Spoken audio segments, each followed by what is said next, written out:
Good morning, everybody. How are you? This is Lee Bailey, and it is time for Be Encouraged with my good friend Dan Morgan, who will be joining us here momentarily. I did have a couple of things I wanted to talk to you about, though, as far as encouragement this morning. One of the things I wanted to say is that it looks like IKEA, and I may have, if you listened to the radio show yesterday, you'll have heard me already mention this, and you may have already heard this. But IKEA bought an 11,000 acre forest land from somebody before it could be segmentized into developments of whether it be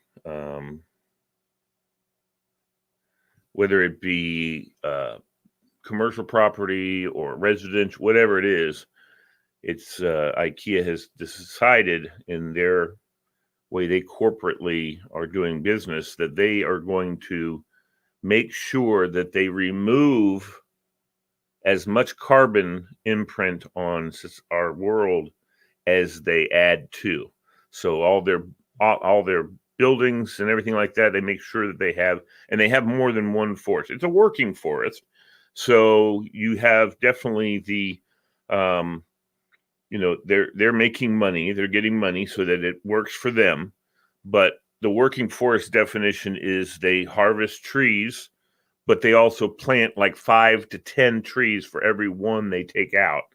So they're making sure that all that carbon can get sucked up from the world and the atmosphere that we have around that protects us in this little world. So that's kind of cool. That's kind of cool indeed. My friend Dan just emailed, said he's going to be on any second. So that's cool. We can't wait to see him. What did I see also on encouragement? Oh, yes, that's right. I do remember what it was. The thing was that this is kind of funny. Well, it's not funny. It's dead serious, and it's awesome, actually. There's my man, Dan. You know what? We'll wait to tell Dan too. Hello, my friend. How are you today? Hey, I'm doing all right. What are you telling me? I'm glad to hear. I'm telling you this, that there is a new test that within 20 minutes is 100% accurate in testing for prostate cancer. And it's a urinalysis. Holy crow, that's cool. Yeah. And the best part about it is we get to skip our complete physical every year after we're 50. Right? Yeah. That's kind of cool. That's the good news for all the men in the world. Yeah, exactly. Get out of my. So yeah. We don't need to buy you dinner after we meet, get together or anything like that. Yeah. So, how are you? I'm doing all right. How about yourself? I'm trying to figure out how to get my camera. Somehow the camera is not being recognized, so I'm trying to figure out the good camera. That is, I have a webcam that's working on my internet here, so I'm trying to fix that while I'm talking to you. So I hope I can. Interesting. Anyway, doesn't matter. Let's move forward. How's everything? So everything's been going good for you this past week? Everything's pretty cool here. I'm glad. Any of those pastoral disasters as far as members of your? That's awesome. No, just, that's awesome. You have a more elderly community, right? Ups and downs. It's a mix, but it's more 45 and above. Sort of median age is in the low 60s. So, are you attracting more youth? We're working on it. I mean, we were really planning to do something, and then COVID hit, and we just all shut down. Right. I know how that goes. Yeah, I know how that goes, my good friend. And the young families with children are all being extra careful with putting their families out there. So right. The way it goes. Yeah, I get it. No, I understand those kind of things need to be addressed and need to be you need to be careful. And Yeah. are you guys having back in church services yet? Or are you still doing virtual? We have been, yeah, Okay. probably much to the chagrin of the diocese and other people, but we had both sides of the fence. People who just wouldn't come to church, and people who were dying to get back and didn't care if they had to wear a mask the whole time. And so we're wearing masks and distributing prepackaged communion, which is interesting. It is interesting. I saw that somewhere. It's pretty cool. Jesus to go cups. So yeah. Well, I remember when I was a kid, and I don't remember what churches it was I went to. I don't think it was. No, definitely wasn't Catholic church. But I went to some church and they had grape juice, and I was like, "What? Grape juice?" Yeah. Coming from an Episcopal Anglican background, I was like, "Grape juice? This is kind of goofy," Yeah. Same wafer, but the same little piece of glued paper, however they make those wafers. Yeah. But yeah. Anyway, so do you have anything in mind today that we want to encourage people with today, Daniel? I don't. I was coming hoping that you had a plan. Well, you know what? There's always ways to address encouragement and talk to people about the issues that they're going through in their lives, and giving them some good light at the end of the tunnel. I know that with all the mental health issues going on, which it has been exacerbated by all of this COVID crap. And that's, I don't say COVID without saying crap. With all this, but it has been exacerbated. But you know what? It's been overlooked for decades, and people are shunned, not even intentionally, but they are kind of like, what's wrong with her? There's nothing. She's going to see a therapist. Are you kidding? That kind of stuff. I always wanted to know from you, have you seen an improvement in our society in regards to mental health, and how much more do we have to do? Well, again, it's one of those both and situations. I've seen a downturn in the sense that people's anxieties are higher. I think that's what you saw, without getting into the politics of it, but I think that's what you saw in the emotions of the BLM movement, you saw in the Capitol with all the radicals that just sort of, I know some people that were there, and they were strong. They had strong feelings about their sort of Republican approach to democracy, and yet they didn't want anything to do with what was going on in the violence. Correct. And but there's a ton of emotions on both sides. At the same time, I find that the connection points are really valued by people. So phone calls and letters and text messages and video chats. I was really surprised with like you say, an aging community here at St. Luke's, how many people took quickly to being on Zoom calls. Folks that hardly touched their computers before now are on every day, talking to their kids and their grandkids, and plugging into community. So it's both having vestry meetings, Yeah, we did that. Yeah. We did vestry meetings. We did early on. We were doing. I didn't have morning or evening prayer, but because it was a touchstone for people, I did a regular evening prayer on Wednesday nights, and it just was a comfort to people. You wouldn't think about having to get on Zoom to have a coffee hour, but you didn't have that time after church. And so we had, upward of 50 people pile on to just talk to each other and see each other's faces, and see what kind of prayer requests were out there, and see how we can care for one another. So it really has been both things. So there's been some real health in it, and there's been some real anxiety. Everybody's worried about the economy crashing or all these different things, but we actually had, amazingly, I don't know how other churches did. I hear rumors of other churches really suffering. We had the best year we've had in years because people felt connected, and Right. they wanted to make sure that they supported us through the whatever went on this year with COVID, and it was really encouraging. When you had services, did you have you guys have a moderator who turns on the mics, turns off the mics, and this and that, and does all of that stuff with your Zoom? Oh yeah, we do actually. Okay, We have we've been using a program. I don't know if we can plug products, but I don't care. Or if you have any licensing issues with that, but we use the program that is Mac based, Apple based, called Switcher Studio, and it's a very simple program that allows you to switch between cameras, and it was a cheap alternative for us to be able to do that kind of production level multi-camera thing.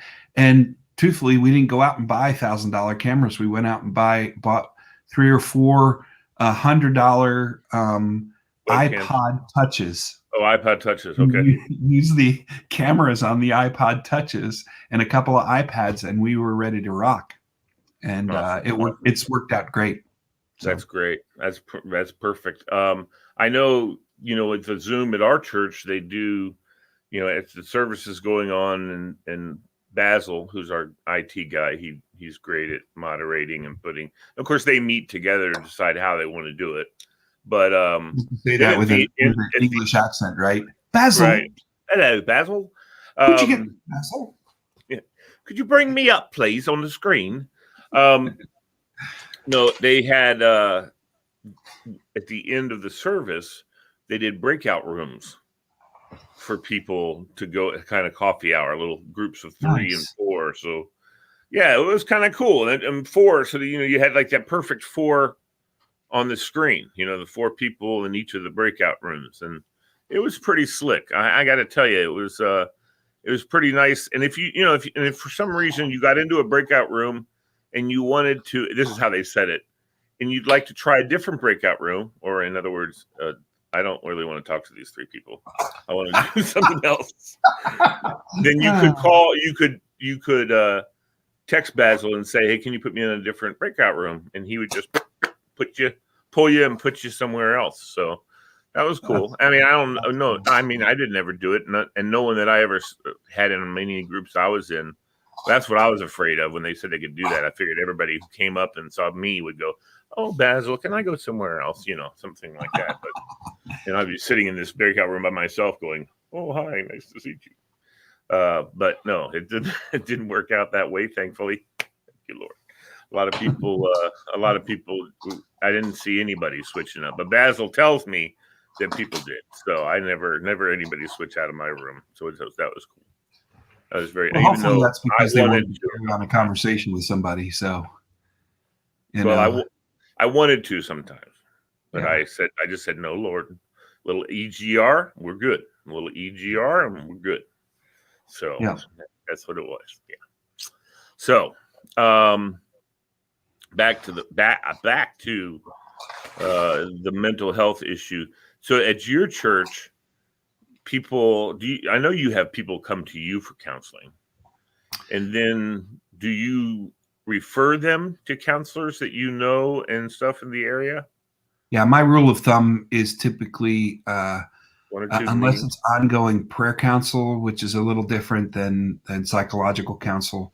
My rule of thumb is after 3 times, I refer them out to a professional. And there's some good services locally. I'm really blessed and surprised. Sometimes there's some places that get a little weird in their application of psychology. And, I try to have lunch with some of these guys and pick their brains and find out how they do their own psychotherapy, and make sure that I've got the right person put in the right place. Exactly. Do you have any Christian psychologists there in the area? Yeah, we have 2 programs in the area that really are Christian based, and it's great. They're associated with churches, but they're not churches. so people can go and get the kind of help that they need without feeling as though they're exposing their stuff to the church. Right. Yeah, no, I know that's one of the things for our listeners and watch and viewers out there and everybody, that for a lot of people, there's that whole, oh my gosh, I hope no one sees me going into this office, which they shouldn't feel that way. And I think as a society, we need to make sure that we destigmatize people going to get, because, hey, no one looks at you weird when you go into the doctor for, which we won't have to do anymore. Aha! That's the theme today. That's the theme for MoreJoy. MoreJoy. No, there's. I'm pointing to God. That's what we're doing here, right? That's what we're doing.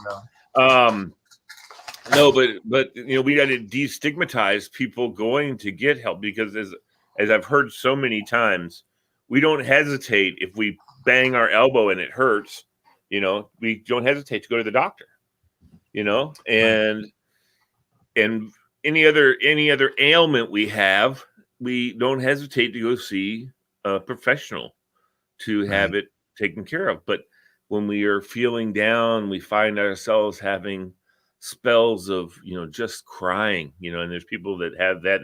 They're so depressed that every now and again they just feel like, and you know what? It's kind of cathartic when you do. I understand that. I've had times when I'm watching a movie and something stupid happens and I do, I start bawling, and there's my excuse to let it out, that kind of thing.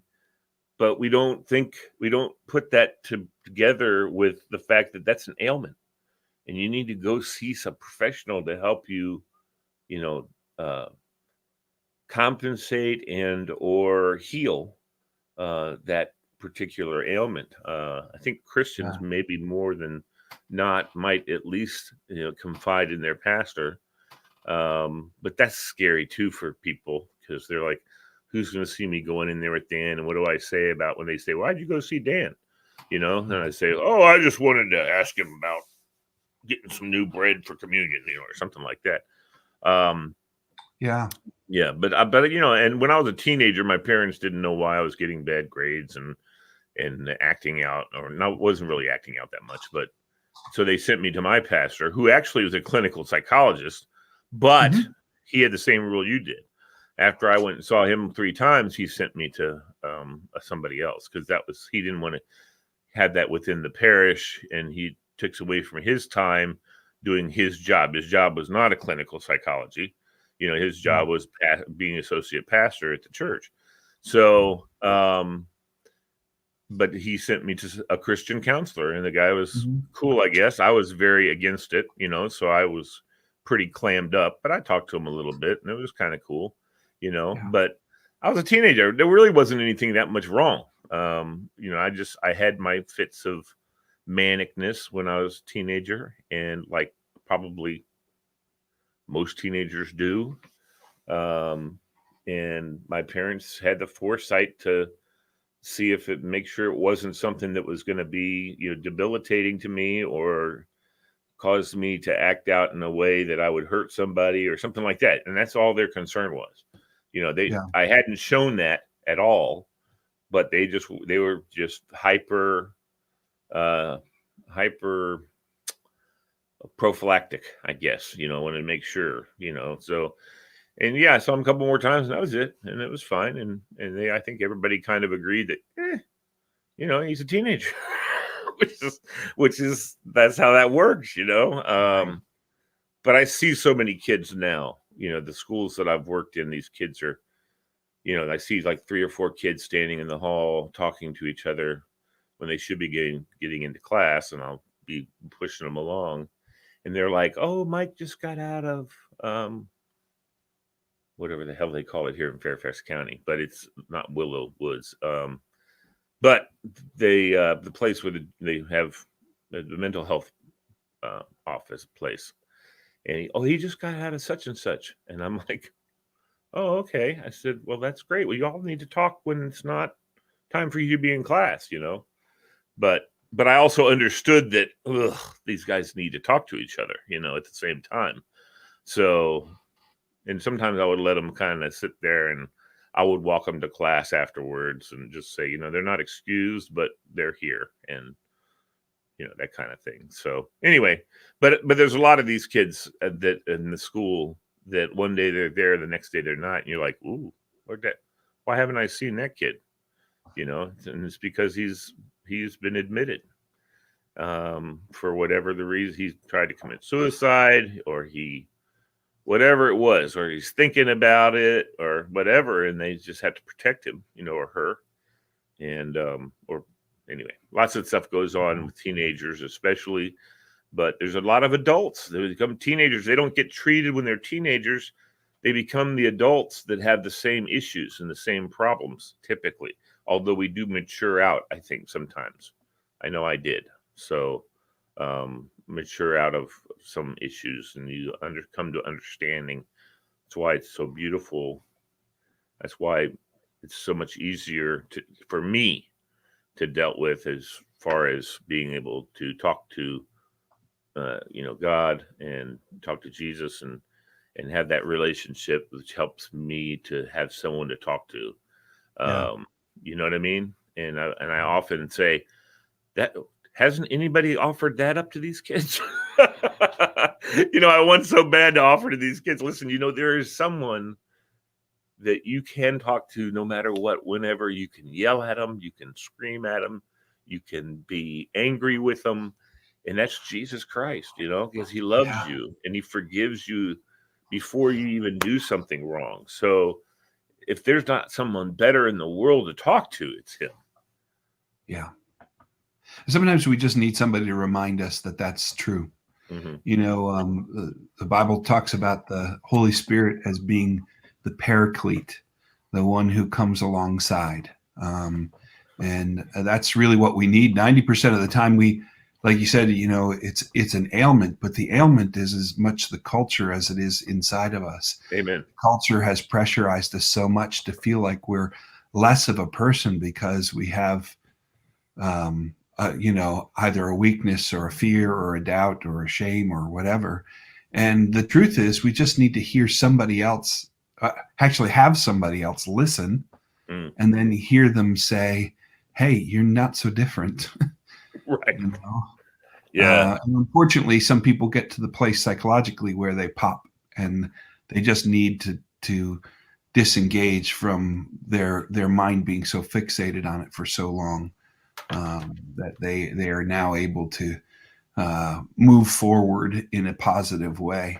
So, right, we all do the same stuff. So, no, I mean, what is so? When you meet with somebody, you don't come out straight. How would you suggest? I know that on Tuesdays, Derek Pearson is on with us here on the show, and one of the things he says, he's a coach, renowned coach, and just a really one of those guys that's coached so many years and been coached, as he says, been coached by so many dynamic coaches that he's just carrying on what he's learned as coming up through sports and activities and things like that. But he said, do I have your permission to tell you the truth? And I've in so many words done that before with kids. Do I have your permission to tell you what I think? Do you want to hear what I think? And they have to say yes to that before I can speak in the public school system, and kind of a Dirty Harry moment. So what do you think, punk? What do you think, punk? Did I fire 5 or 6 shots? That's right. Anyway, so that's how would you though recommend? And I know you used to be a youth pastor, and you know how to work with kids, and that's why I know that the church you're in is going to be blessed with a lot of young people coming in there, even if they've not even been churched, because they're going to come in and they're going to see that there's love, and that's all they're looking for. That's all they're looking for. A lot of them have given up on it, which they shouldn't, but they have. And, and that's why I know your church is going to just boom with kids, young people, who all it takes is a few of the young people in your church that are part of the church to invite their friends, and boom, bang, boom. I know we started out with our youth group at Good Shepherd Church in Burke. We started out, I was a youth group leader as a young adult myself, and we had, I don't know, 10, 15 kids that were coming up from the junior youth group into our youth group, and we had maybe 3 or 4 or 5, 6 left over, that were coming back from the year before. And we told them, why don't you invite your friends? And we also put them in charge of what the content was on the meetings. Of course we wanted, and they, you know what? They came up with some very deep spiritual content. I mean, it was crazy to hear them say, all right, guys, well, what do you think if we do this? And we're like, I wouldn't have come up with that. It's like, and we would ask them, are you sure that's not a little deep for the people that are coming? They're like, no. And man, oh man, it worked. And we went from that 15, almost 20 to 70 kids inside of 6 months. 70 kids we had come into our youth group meetings, our 10th, 11th, and 12th grade youth group meetings. Not little kids. We had 2 youth groups, and I know when we were at All Saints, I used to think to myself, why don't we have 2 youth groups? I don't understand. It's just, I mean, I kind of get it, but I also feel like there would be more if we had the 10th, the senior youth group, and the junior youth group, and I don't know, because it worked at Good Shepherd, but it seemed to work at All Saints too. So with doing everybody in the same youth group, but it depends. It really depends on the kids and the culture. Sometimes the culture is so shaped that those kids, the 5th, 6th, 7th, 8th graders are just too young to be with us, and the high school group wanted to have their own thing. Hey, you got your camera working again? I did. Cool. Yeah. So I think 90% of it is relational ministry. It's just, and I think that's what we miss in the church sometimes. We get so caught up in doing church that we forget it's not a religion; it's a relationship. It's a relationship, absolutely. You build a relationship. Typically, I say, when a kid comes in, I say, what happens in Vegas stays in Vegas. That's right. And then I somewhere in the conversation, when I feel like the turn is going to a place where they can really share something, I'll say, I want you to know one thing: you can trust me. This isn't going home to mom and dad. This isn't going to go to some teacher. I'm not going to tell your coach. I'm not going to speak to your counselor. This is just you and me. Do you trust me? Yeah. And when you're in a group setting, I mean, you have to. I think that's what we were pretty good at. We were pretty good at. We're about out of time. We were pretty good at fostering trust. And all of those kids, when they're together, we used to make sure that we reiterated, especially if we were going to have a meeting that we knew was going to be interactive and be asking kids to share. We would start the meeting by saying, remember now, there might be times for us to share today, and everything stays right here in the library, which is where we met, and everything stays right here in the church's library. Nothing goes out. Remember, you got to trust each other and love each other. And that's all we had to say in the beginning. And then the kids take over and they do their meeting, and we interject, of course. We try and keep it on, keep the keel even, as you say, keep on track. And it was just amazing to hear these kids. We'd have breakout groups on retreats, and a couple of the things that we put together, and the kids just, oh my gosh, it was just, you sit there and listen to them. It's pretty amazing what kids can think about and do if you give them the opportunity. Yeah. Anyway, they bare their souls for you. I mean, to God, and they know that because they know that's who they're bearing their soul to. They know they're not bearing their soul to you. They're not bearing their soul to their friend that's sitting next to them. They're letting God have a look at them, and even though they probably pretty much know he already does. Yeah. But anyway, I wanted to. You asked earlier if I had any thing I wanted to talk about, And as we talked, I just keep thinking, it just keeps popping out at me, this passage that helps when we're in the midst of anxiety. It's right in the middle of Jesus' biggest teaching. He does the Sermon on the Mount. Talks about all sorts of stuff. And in Matthew chapter 6, he says, don't be anxious about anything.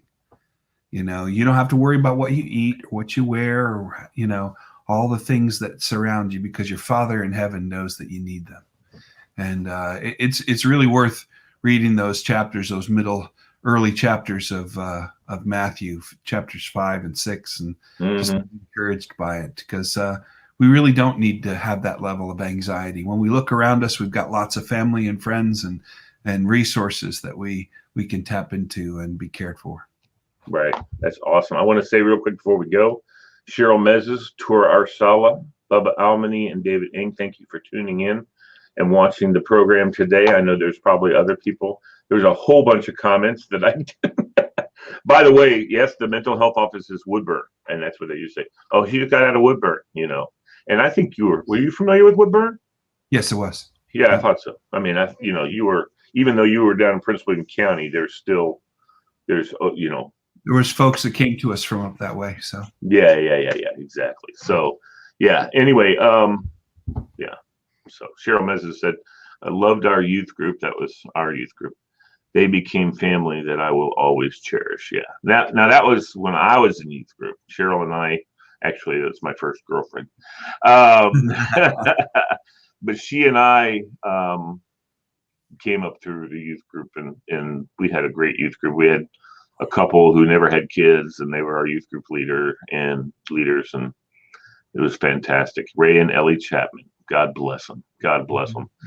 Mm-hmm. Ray is gone, and Ellie's still out in Arizona or something like that. Anyway, love those two. They were like parents to us, and they just were wonderful. Anyway, now I'm going to start getting sappy. All right, so we got to wrap this thing up. Dan Morgan, man, we'll see you next Wednesday. And, maybe you and I will talk sometime in between or not. I don't know. Sounds like a plan. All right, love buddy. Hearing from you. I have to say, I love MoreJoy. Thanks, man. Thanks. Good stuff. I appreciate that. Talk to you later. We'll see if we get you a shirt. All right. All right, buddy. Take care. Bye-bye.